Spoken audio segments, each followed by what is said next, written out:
Okay, Buddy Bud here with another video. I watched about a minute and a half of this. I go, oh, I gotta do videos. I didn't even watch more than a minute and a half, maybe.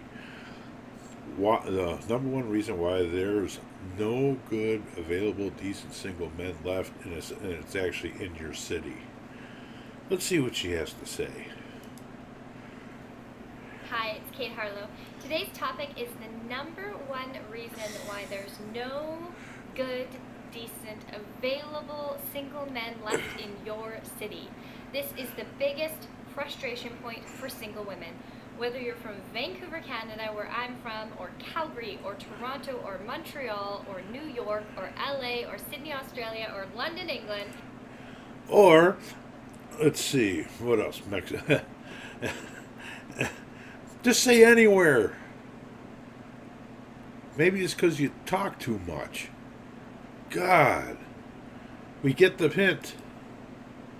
Or anywhere else in between, this is the most common frustration I hear from single women again and again and again. And I have been there.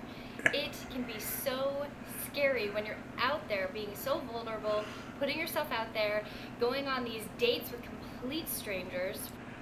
Wouldn't you be a stranger too? Right? You'd be a stranger to them. If I had a date with you, I'd be worried about, gee, I wonder what, maybe she's a child stabber. I went out one of those once when I was my first girlfriend was a child stabber, I found out after the fact. From Tinder and Match.com and Plenty of Fish and, men you meet at the grocery store or however. Did she say Tinder? Isn't that mostly for sex hookups? So that is the number one. You can't find a single good man that can do you right, right? You line your dates up. It can be so vulnerable and scary, and you put all this effort into putting yourself out there, only to have these guys that ghost, or guys that don't text you back, or guys that just aren't good guys. Why are people required to send a text immediately back all the time? I don't understand that. Don't understand that. Of course, I grew up back when there weren't even answering machines. If you weren't home, you didn't get the call, and it was simply marvelous. You go to a concert, it's an individual, unique experience you've experienced that no one else has experienced except for the people there. Not holding your phone up for 2 hours so you have memories of staring at your phone instead of the concert. They're not showing up in the way you want them to be showing up. And I hear this again and again from single women, and it's so scary because they feel like, what if I never meet the guy? Like, there's actually no good men in Vancouver. This is the most common thing I hear again and again.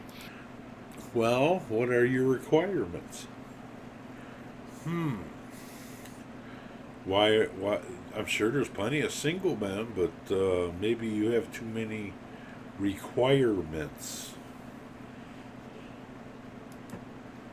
So today we're not only going to talk about the reason why this happens, the reason why seems to be an imbalance of really great women and really great men, and we're going to talk about. Wait a minute. There's plenty of great women? How do you know that? See, this is what befuddles my mind. How do you know that? That's pretty presumptuous. The two keys to shifting this experience. So, the number one reason why there's no good available single men left in your city is because you believe it. You believe that to be true. This is a myth. It's a complete myth. It's BS. Think about it. There are 7.5 billion people on this planet. 7.5 billion. Half of those are men, at least. So that's close to 4 billion men on planet Earth. You're looking for one dude. One dude. Unless you're polyamorous, you want many, you're looking for one dude. So this, when you actually break it down, it can't possibly be true. So in Vancouver, there's this dichotomy that happens, and there's a bunch of single women who believe that there's no good guys in Vancouver, that guys aren't forward enough, that guys don't go after what they want, that guys are players, whatever. Maybe they're not forward enough because they're Canadian and they're just trying to be polite. She might be switching in the other direction, which might be good. But what did she just say? Don't go after what they want, the guys are players, what? Players. Well, women like players. Not going back to the nice guy thing, of course. Whatever. Maybe they're not forward enough because they're Canadian and they're just trying to be polite. But what's happened now is there's a lot of single men out there who have this story about women in Vancouver. That women are really closed off, that women in Vancouver are bitches, that they're really snobby. So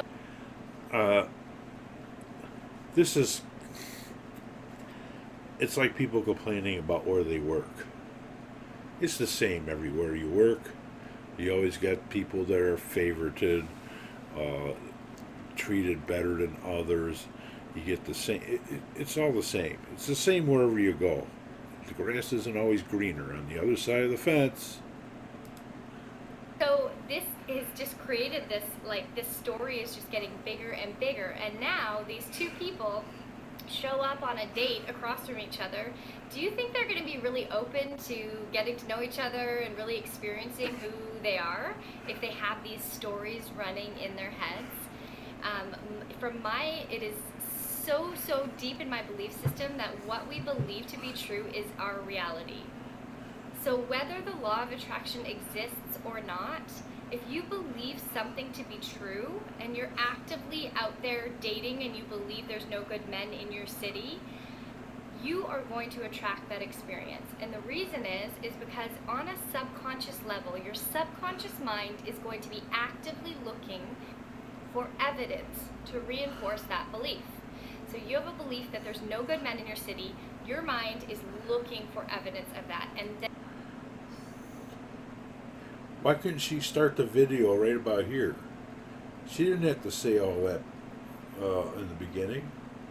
Now she's starting to make a little sense, because that is true.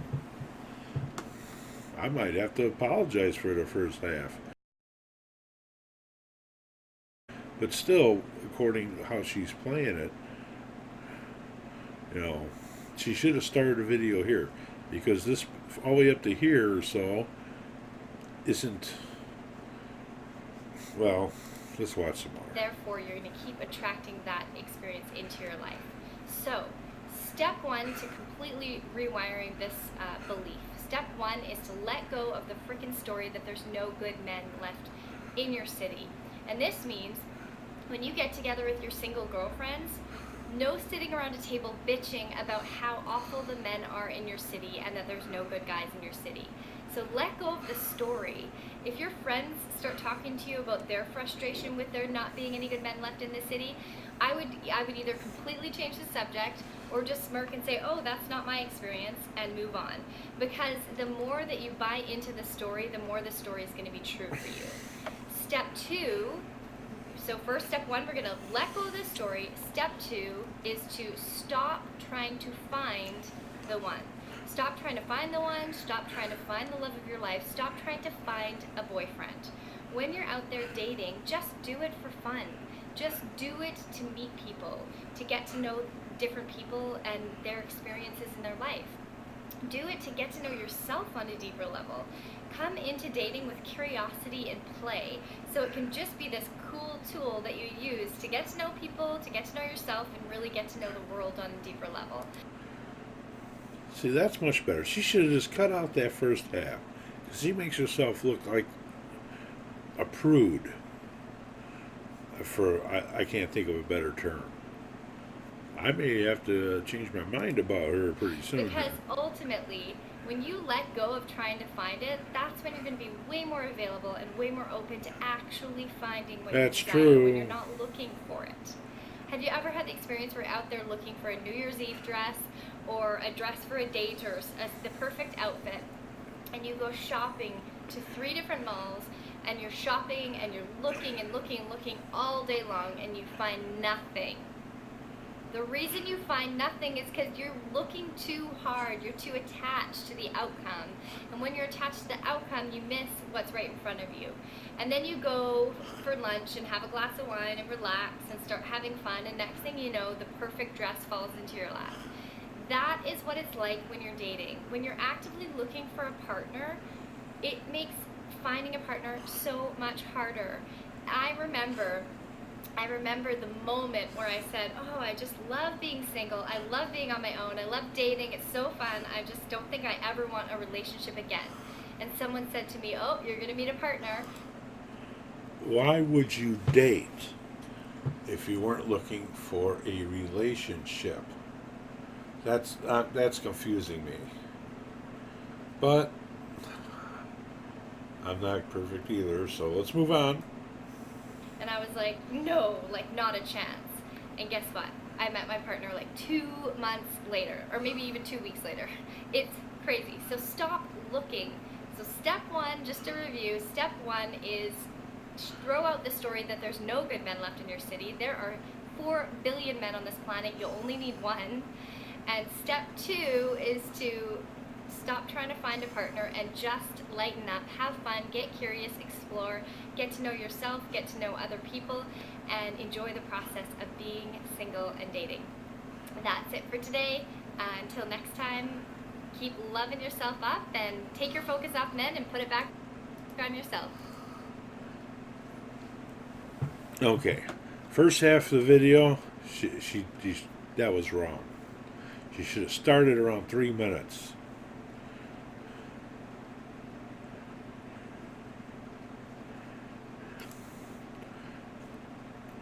Or at least have a better intro to what it was. Okay, but it turned out I guess I have to apologize for the first half of most of the stuff I said, because she didn't premise it with I don't know how you put it, but anyways, turns out she's okay. She's right on most of it. But if you're not looking for a relationship, there's no point in dating. That's about the only thing I can disagree with for the second half. First half, bad. Second half, good. I might even leave a comment saying that. But I am honest. I admit when I feel I've done something wrong, and like I said, I only watched the first minute or so, and I said I'm gonna make a video, and I comment in real time as I go. But you should have premised this first half with some kind of explanation of where it's going, or she should have started with the second half and then say, well, this is what people think, after she already established the way it is. But I guess I was wrong in the first half, but I didn't know that it was backwards. So there you have it, folks. Feel free to hit the like button, subscribe please. Thank you for watching. Oops, I get nervous and fiddle with the mouse a lot. So alright, till next time, for Buddy Bud, I'll see you in the next video. Have a good day, and thanks for watching.